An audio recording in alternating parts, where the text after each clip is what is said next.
And welcome to Mondays with Monday, where we explore topics that shape our lives and communities, especially the communities that are marginalized. Hey, I'm your host, Edie Mondene. And even more exciting today is that we will be continuing our conversation with Oregon District Attorney Mike Schmidt. We began our conversation last week with District Attorney Mike Schmidt, and it went so long and it was so intriguing that we decided to come back today. So just to bring you up to speed, as you know, Mike Schmidt, your district attorney, was elected in 2020, appointed by Kate Brown to complete the outgoing district attorney's term. Officially placed into office on January 1st, 2021, and he's been running ever since. Today, he stands with on the precipice of re-election, ready to continue his unwavering commitment to justice and to reform and be the voice for the people. Let's welcome him again today. Hey, welcome, District Attorney Schmidt. You know, looking forward to the potential re-election. Mm-hmm. Can you tell us, and I'm sure some of the people in our audience today want to ask a couple of questions, so we want to leave some time for that. What are the your prevalent initiatives that you look forward to pushing forward on your agenda? Going in, we won't say guns firing, swords flying. That's right. How about that? Yeah. Well, I think, where we started with this, with mass incarceration and especially disparity in our system, because mass incarceration has not hit our communities evenly. Yes. We know that it's hit the Black community especially hard, other minority communities especially hard. One of the things I'm very proud of is we started what we call step court. In step court, when I ran for DA, I was very open and adamantly opposed to mandatory minimum sentencing, which is in Oregon called Measure 11. Measure 11. And Measure 11 is one size fits all. Yes. Doesn't matter what your background is, your first crime, your 10th crime, this is the mandatory sentence. Yes. That doesn't treat individuals like individuals.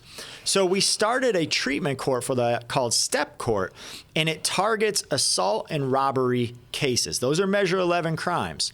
But what I saw in the data in Multnomah County was that 25% of the people that we were sending to prison from Multnomah County for assault and robbery were young Black men. 18 to 35, young Black men, that's who we're sending. I don't need to tell anyone in this room that 25% of our population in this community is not young Black men. Yes, sir. It's wildly disparate. Yes, sir. So I said to myself, all right, Measure 11 is not making, it's adding to mass incarceration, and it's hollowing out the very communities that we need young people, young men especially, to stay in the community, to support their kids, support their parents, their family members. But we need to be able to do that safely. And so we started Step Court, and I'm very proud that a year and a half in, we've had 70 participants or so. And of those 70 participants in a year and a half, less than 10% have been arrested for a new crime. Mm-hmm. Less than 10%. Now, when I send people to prison, it ends up being 50% of people that are arrested for new crimes within 3 years. So this is a program that is keeping people in our community. It's got wraparound services, treatment, a probation officer, the treatment service provider. They're checking in with the court and the judge on a weekly basis. So we're making sure the community safety part is there, and we're not adding to mass incarceration, and we're keeping people locally so that they can still get a job, work, and support their family members, instead of back when I was a teacher and seeing my students whose parents were gone because they were in prison. How are we supporting those families individually? That's a unique piece to the success of any community, especially the African American community. That is so crucial.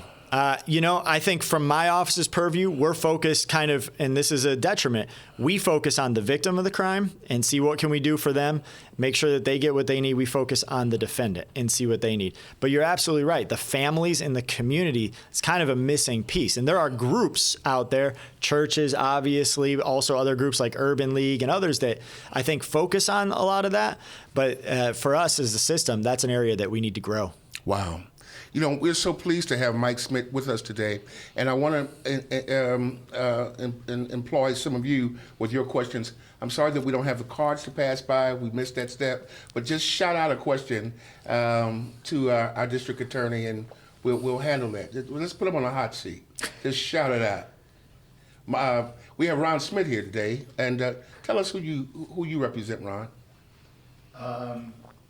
This is your first cousin. Yeah, another Schmidt.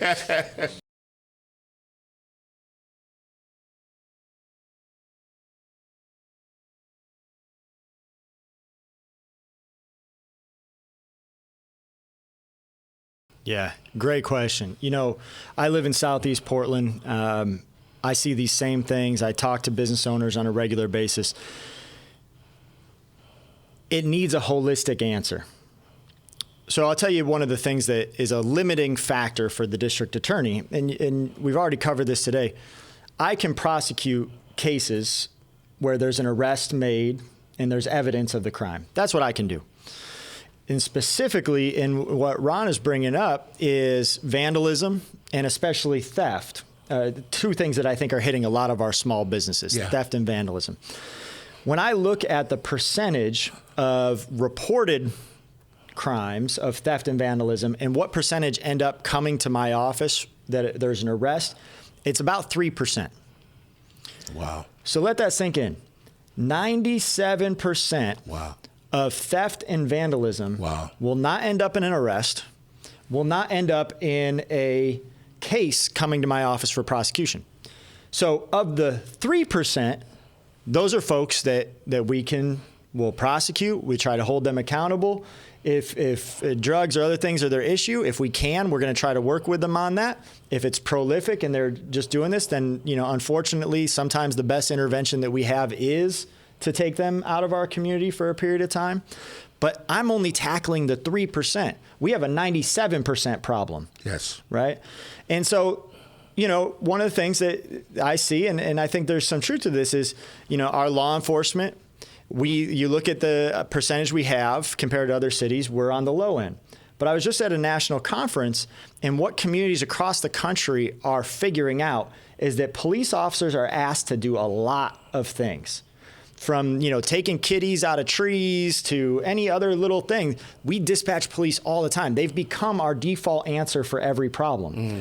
So what percentage of things that we are calling police for can we take off of their list and put it into somebody else's list? So think about Portland Street Response, right? That's a book of business that we can take work off the police officer's plate because we know that they're spread thin. And so we need to start thinking about what other things can we not ask the police to do so that they can do the things that we actually need police officers to do, so that maybe we could get that 3% up to a higher percentage where we're doing investigations. That can mean detective work.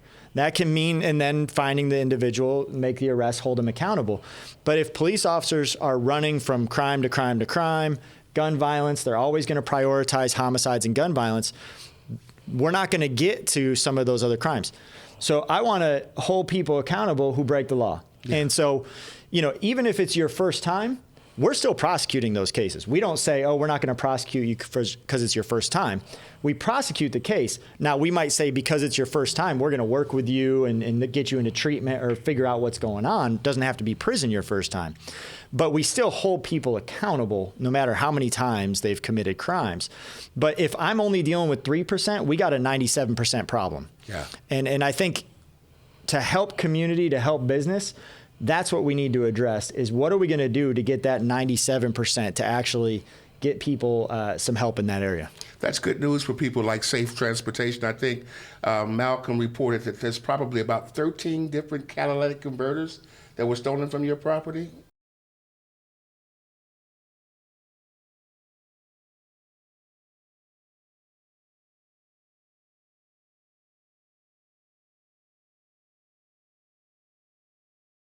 Well, thank you, Ty. I appreciate that, and I appreciate your mother and her support. You know, I think one of the things that I see, I went downtown a few weeks ago, and I walked around with Clean and Safe, which is an unarmed kind of group that does a lot of patrolling on the streets, and they try to work with people. And you know, we stood there on the corner for a while, and they said, you know, hey, look what's happening here. And we just saw uninterrupted drug dealing. Just right out in the open. I mean, nobody was hiding it. Everybody knew what was going on. And no police coming, nobody interdicting. That behavior is very illegal. Drug dealing has been illegal. That's never changed. You're not allowed to do that. Yet there's not enforcement going on. And, I talked to the chief, I talked to police, and we hear what we hear, which is they're spread thin and, they try to do the best that they can. But we can't make it acceptable to have open air drug markets. And unfortunately, what we are seeing also is we're seeing that, some people, individuals, cartels are taking advantage of that. When we do missions, we're finding out that some of the dealers are young people, juveniles from Honduras. That presents other challenges for us as law enforcement and how we're going to work with that. So I think first and foremost, we have to be clear that that's not acceptable. It's not legal. It never has been. And we need enforcement. When we get those cases, we do the prosecutions. We prosecute all those drug dealing cases. And so I want those cases because it can't be normalized and made acceptable. So we need to talk to the police, and we got a new interim chief, and say, what is the strategy and the plan? Because this can't go unchecked. And, if it is there's just no way to do it with resources, then we have to talk about other resources that we need. I'm on the governor has kind of a downtown reset panel and commission. The governor controls the state police. That would probably be my next place to go, is to say, hey, well, can there be some help there? But we can't let drug dealing just happen in our community. It's not legal, and it creates a lot of unsafety, not safety. And with drugs, we all know come guns. And with guns comes that violence. So the thing that I hear that's frustrating to me is people say, oh, we need tougher laws. We need to go back to the war on drugs and get rid of all this other stuff. We're not enforcing the laws on our books that we have right now. Yeah. So you could change the laws all you want, but if you're not enforcing it, then you're not going to make a difference. So let's start with enforcement, and we're ready to prosecute those cases. We have room for two more questions. Paul Block.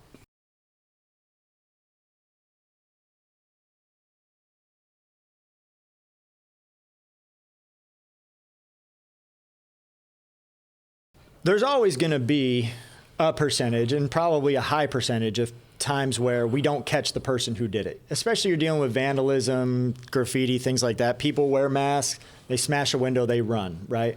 So how can we need to follow up on those cases, the ones that we can make. Right now, there's no follow-up. And I was talking to, I think it was Malcolm, about waiting on hold for non-emergency response for hours. And then people give up and they say, never mind, I'm just not going to do it. So our Bureau of Emergency Communications, BOEC, what is the wait time and the call time for 911 and non-emergency? It's way too long. People give up. We're never going to get to that 97% if people hang up the phone after being on hold for an hour. Purely a money thing? There's not enough money to pay for it? That's a city bureau thing. So I don't know if it's a money issue, if it's they can't fill the positions issue. That's Renee Gonzalez's bureau right now to fix those issues. It was Mingus Mapp's bureau. I don't think much improved for that, and now it's changed hands again. But it's a city issue. How can we get those call times down? That's step one. And a money issue. Do we not have enough people to do it because we don't have the budget to do it?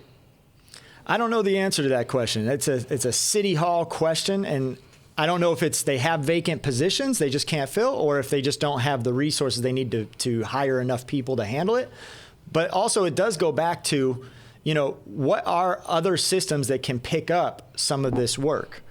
And so thinking through, some of the things that I've seen that I've appreciated is the county commission at least set aside some money for businesses so that they could immediately give them a check to pay for the broken window. That addresses the immediate need of the business to just say, hey, you know what, you took a loss, you took a hit.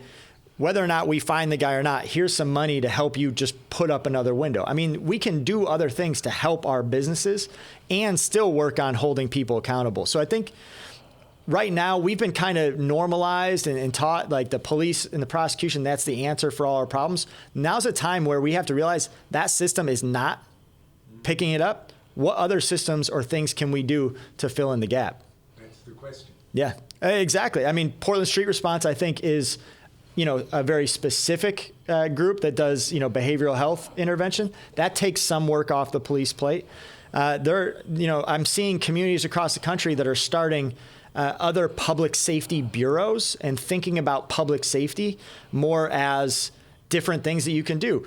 SEPTED, which is environmental design, safety through environmental design, coming out to businesses and saying, you know what, your window's been broken. Here's where you need some more lighting. Let's fix this fence. Let's put a camera right here. Like, there are design things we can do. I mean, barrels in streets to stop cars driving down certain streets.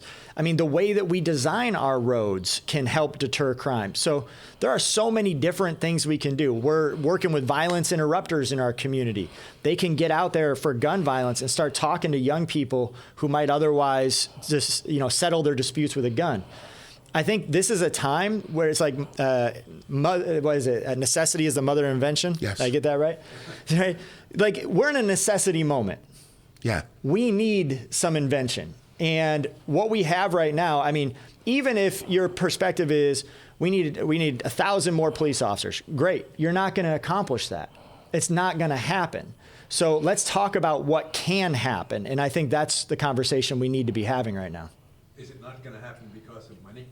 It's not going to be happening because even if we had all the money, we couldn't hire enough police officers. And then from the moment you give them a job offer, you're talking 2 years later to get them on the streets because they have to go through the Department of the training process. Yeah. Thank you. Yeah. You've heard it right here. This is the Pacific Northwest, not the wild, wild West. And we need people involved. I think that we're looking for the government to do something that we are going to have to do. We're going to have to join together, unify, become neighbors and friends. How many of you all know your next door neighbor? How many of you all know the people across the street? I've lived on my street, I'm not going to tell you where it is, for 20 plus years. And I know my neighbors, and I want you to know your neighbors. And it's going to take us, the people that care. It's going to take people like you and I to empower people like DA Mike Schmidt to make the job work and to make the change that we need. So get involved, make telephone calls, become a part of the local legislature, go to city hall meetings, make your voices heard. Your vote really does count. And it's up to us, especially those of us who are marginalized and ignored, to make the difference. And we are the people that can do it. You know what, Mike? It has been so wonderful having you with us today. You have any departing words for us as we continue down this road of your reelection path? Well, I can't thank you enough for having the conversation. I think right now there's a false choice being put out there that you can either have safety or you can have reform, but you can't do both. Yeah. And that could not be further from the truth. In fact, I think you have to do both. Yes. If you want safety, you have to have community trust. Yes. If you don't have community trust, you're not going to have safety. So working on the reform side of things, looking at mass incarceration, disparity in our system, getting rid of wrongful convictions, those all things lead to more trust. That increases our community safety. It's hand in hand. This old dynamic of tough on crime, soft on crime, that's why we're here right now. Yes. That's what got us here. Decades of war on drugs, tough on crime. We're here right now. So the idea that going back to that, unfortunately, that's been normalized. And we need people to be brave right now and say, no, safety means reform. It means that we work on these things together. Know your neighbor.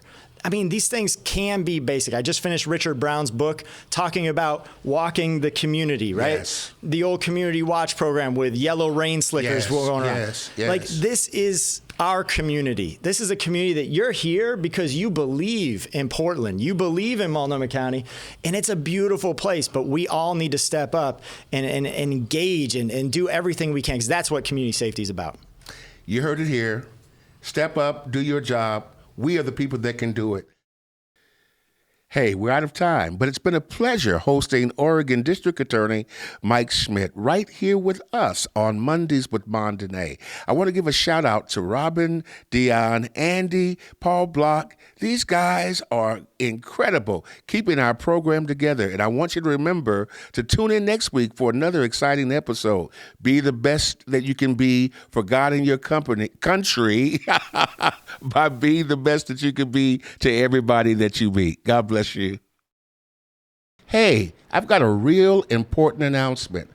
I am so pleased to have finished my new book. It's called Maladies to Melodies. It's my memoirs, a story of my life and all the things that have made me who I am. Listen, it's going to be one of these covers, and I'd like you to help me make that decision. If you like the one that has the piano on it or just my charming face, let us know in the comments so that we can take your choices into consideration. It's going to be available to you in September, and I'm looking forward to sharing my life with you. God bless. Hey, it's time for you to come to Post Shine. Check out that catfish sandwich. Oh my goodness, is that the shrimp po' boy? Man, look at that chocolate chip cake. Man, I need to get over to Post Shines at 8139 North Denver right now because this food looks delicious. Or call if you'd like, 503-978-9000. And don't miss it, you'll be sorry. In times gone past, we find ourselves making excuses so that people reminded, ooh, I've got to get home and tend to the brand new missus. I need some time alone. Can't this wait until I finish texting on my phone?